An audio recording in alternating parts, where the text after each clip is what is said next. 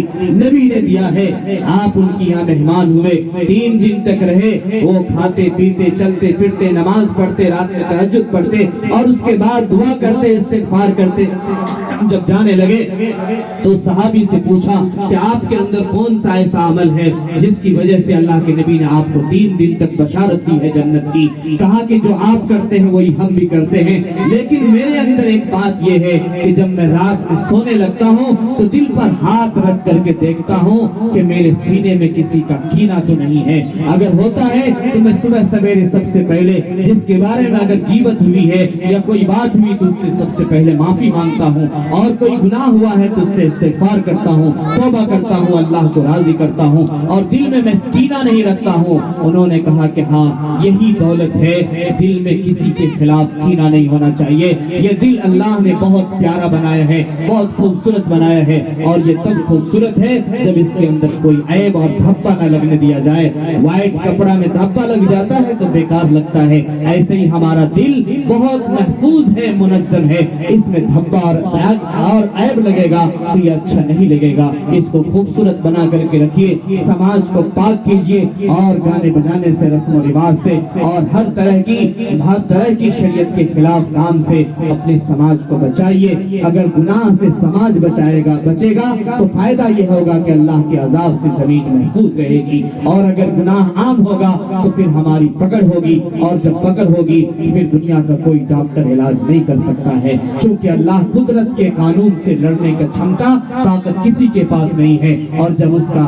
اس کا پکڑ آ جاتی ہے تو پھر کوئی اس کا مقابلہ نہیں کر سکتا ہے۔ اس لیے میرے بھائیوں، اس کی پکڑ سے ہمیشہ ڈرتے رہیے اور اللہ سے ہمیشہ توبہ کریے، استغفار کیجئے، اللہ سے معافی مانگیے۔ جو زندگی بچی ہوئی ہے اس کو غنیمت سمجھیے، اپنے سماج کے لیے، اپنے بھائیوں کے لیے، آخرت کے لیے فکر کیجئے۔ جو کر سکتے ہیں کر گزریے، مرنے کے بعد کچھ نہیں کر سکتے ہیں۔ اپنے لیے بھی، اپنے بھائیوں کے لیے بھی، سماج کے لیے بھی، ملک کے لیے بھی ہمیشہ سلامتی کے لیے دعا کیجئے، اور نظریہ ہمیشہ بہتر رکھیے، چونکہ نظریہ سے ہی انسان کا ایمان بنتا ہے۔ جیسا نظریہ ہوتا ہے ویسا ایمان بنتا ہے۔ اگر نظریہ پاک ہوگا تو ایمان بھی پاک ہوگا، نظریہ گڑبڑائے گا تو ایمان بھی گڑبڑائے گا۔ اس لیے 2 چشمہ سے نہیں، 1 چشمہ سے ہندو مسلم کو دیکھیے، درد کسی کا بھی ہو اس کا احساس ہونا چاہیے۔ عبادت کو اللہ کے کرنے کے لیے بہت سارے فرشتے آئے تھے، روڈ پر کوئی گرتا ہے تو ہم یہ نہیں دیکھتے وہ ہندو ہے کہ مسلمان ہے، سب سے پہلے اس کی گاڑی کو اٹھاتے ہیں، ان کو اٹھا کر کے ہاسپٹل پہنچاتے ہیں، اور اگر کسی بھی طرح کی کوئی بات آ جاتی ہے تو سب سے پہلے ہم انسانیت کے ناطے ان کی خدمت کرتے ہیں۔ لیکن پڑوسی میں ایک ہندو کا گھر ہے، ایک مسلمان کا گھر ہے، 5 سال ہو جاتا ہے دونوں بات نہیں کرتا، کیوں؟ اس لیے کہ دل میں درار پڑا ہوا ہے۔ اس درار کو ختم کرنے کی، مٹانے کی ضرورت ہے۔ محبت ہوگی تو ملک آگے بڑھے گا، محبت ہوگی تو سماج میں پھول کھلے گا، اور محبت ہوگی تو بھائی چارگی بڑھے گی۔ اللہ تعالیٰ سے دعا کیجئے، اللہ تعالیٰ ہم سب کو کہنے سننے سے زیادہ عمل کرنے کی توفیق نصیب فرمائے۔ وما علینا الا البلاغ۔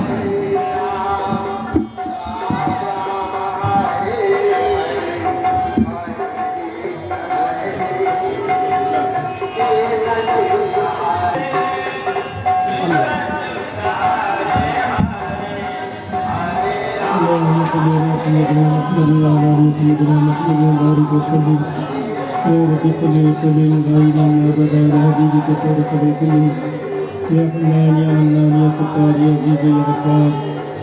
يا ذا الجلال والإكرام يا ذا الجلال والإكرام يا ذا الجلال والإكرام یا اللہ تو رحمان بھی ہے رحیم بھی ہے اے اللہ اپنا کرم فرما دے قدر فرما دے اے اللہ بے شک ہم سب گنہگار خطاوار خارج دین ہے اے اللہ ہم سب اپنے جرم کا اقرار کرتے ہیں اے اللہ ہم سب کے تمام جرم عظیم کو معاف فرما اے اللہ ہم سب کی جہالت کو علم سے بدل دے اے اللہ ہم سب کی گمراہیوں کو ہدایت سے بدل دے اے اللہ تو اپنے علم سے علم عطا فرما اے اللہ تو اپنے علم سے علم عطا فرما اے اللہ دین پر چلنے کی استعداد پیدا فرما اے اللہ کفر سے شرک سے اے اللہ تمام خرافات سے ہم سب کی حفاظت فرما اے اللہ سنتوں کے چشمے جاری فرما اے اللہ ہر گھر میں سنتوں پر عمل کرنے کی توفیق نصیب فرما اے اللہ ہر گھر میں سنتوں کو زندہ فرما اے اللہ رسم و رواج سے ہم سب کی حفاظت فرما اے اللہ رسم و رواج سے ہم سب کی حفاظت فرما یا اللہ اپنی اطاعت کا اپنے نبی صلی اللہ علیہ وسلم کی اطاعت کا مادہ پیدا کرنا یا اللہ سنتوں کی عظمت ہم سب کے دلوں میں پیدا کرنا یا اللہ جو سب سے بڑی کمی ہم سب سے ہوئی ہے اے اللہ ہم سب نے سنتوں کو چھوڑ دیا اے اللہ رواجوں کو اپنا لیا اے اللہ تمام رواجوں سے ہم سب کی حفاظت فرما اے اللہ سنتوں پر عمل کرنے کی توفیق نصیب فرما اے اللہ سنتوں پر عمل کی توفیق نصیب فرما اے اللہ ہم سب کے نسلوں کو دیندار بنا دے اے اللہ ہم سب کے نسلوں کے ایمان و اعمال کی حفاظت فرما اے اللہ آنے والے نسلوں کے ایمان و اعمال کی حفاظت فرما اے اللہ پوری دنیا میں امن و امان قائم فرما اے اللہ جہاں بھی جس لائن سے مسلمان بھائی پریشان حال ہے اے اللہ تمام کی پریشانیوں کو دور فرما اے اللہ تمام آفت و بلا سے تمام مسلمانوں کی حفاظت فرما اے اللہ پوری دنیا میں امن و امان قائم فرما اے اللہ پوری دنیا میں امن و امان قائم فرما اے اللہ ہم سب کو مانگنا نہیں آتا اللہ مانگنے سے بہتر عطا فرما اے اللہ جو مانگا ہے وہ بھی عطا فرما جو مانگنے سے رہ گیا وہ بھی عطا فرما اے اللہ جنہوں نے دعا کی درخواست کی اللہ کو جائز تمنا کو پورا فرما اے اللہ جو بے روزگار ہے انہیں حلال روزی عطا فرما اے اللہ تمام بیماروں کو شفا کاملہ عاجلہ عطا فرما اے اللہ ہم سے جس کے زندہ رکھ اسلام کے زندہ رکھ موت دے تو کلمہ اور ایمان والی موت نصیب فرما اے اللہ برے موت سے برے خاتمہ سے تمام مسلمانوں کی حفاظت فرما اے اللہ ہم سب کا خاتمہ بالخیر فرما اے اللہ ہم سب کے ماں باپ جو دنیا سے جا چکے ہیں اے اللہ سب کی مغفرت فرما اے اللہ سب کے قبروں کو جنت کا باغ بنا دے اے اللہ سب کے قبروں کو نور سے منور فرما اے اللہ ہماری دعاؤں کو اپنے فضل و کرم سے جناب محمد رسول اللہ صلی اللہ علیہ وسلم کے سب کے قبول منظور فرما جزا اللہ محمد رسول اللہ علیہ وسلم برحمتک یا ارحم الراحمین.